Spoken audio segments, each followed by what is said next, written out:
Hi, I'm Jeff Murrah. I'm glad you tuned in to Healthy Marriage Tips, where today I'll be talking about the security of shame.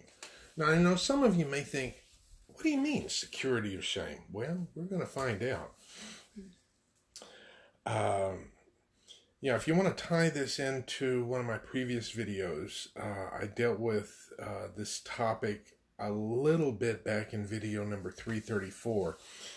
Where I talked about the danger of that mindset, I am who I am. When you hear that, that's one of the signs that the struggle that you're dealing with is one of shame.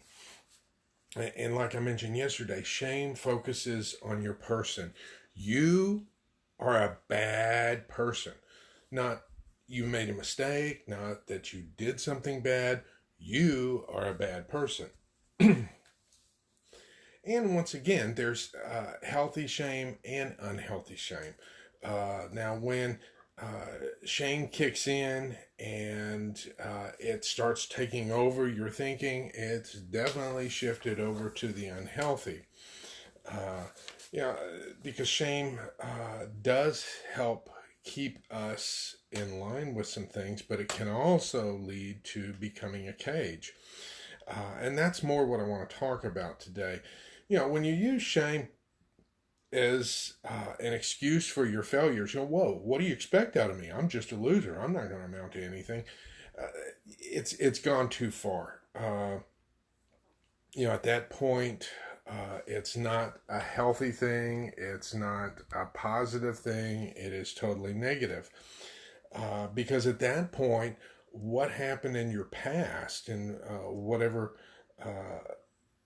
bad things happened or failures or terrible things occurred, it is dictating your present and your future. It's almost like whatever traumatic thing happened is who you are. Your identity gets so wrapped up in that trauma, you can't separate the two.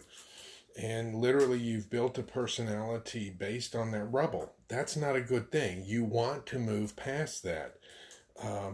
And another bad thing that comes with shame is that you assume that other people have that same low expectation of you as well.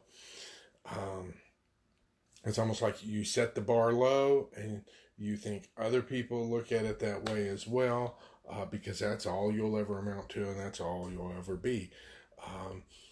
And I want to challenge that thinking, because that thinking will handicap you and will cripple you and will keep you from moving forward. And I want you to move forward because you are capable of doing it. And in coming sessions, I'll be talking about a little more about shame and then what you can do to overcome it, what steps you can take to move past those bad things that happened or the bad things that you did. Not in a way that excuses them, but in a way to where who you are is no longer defined by whatever bad thing happened to you. But I needed to go ahead and start talking about shame. One of the reasons that people stay stuck in shame and where it becomes unhealthy is because it does provide a sense of security. It provides you an excuse, a fallback. And if you're going to move forward, which I know you're capable of, but whether or not you do it, that's up to you. But you can, but in doing so, you're going to have to let go of that old mindset. Now, it's hard to let go of a mindset if you don't have a clear idea what that old mindset is. That's why I wanted to go ahead and define the problem, so that you understand what it is and you can start letting go. And then when you find yourself wanting to go back to it because of the security it provides, you'll be able to identify when that starts to happen. More on that in the coming sessions, so stay tuned. There'll be more. If you particularly have an issue with shame, post a question down below, or if you need to, if you want it to be private, send it to my email, jeff@restorethefamily.com. I'll be glad to deal with them either through the emails or here in the sessions. So until next time, this is Jeff Murrah wishing you best regards.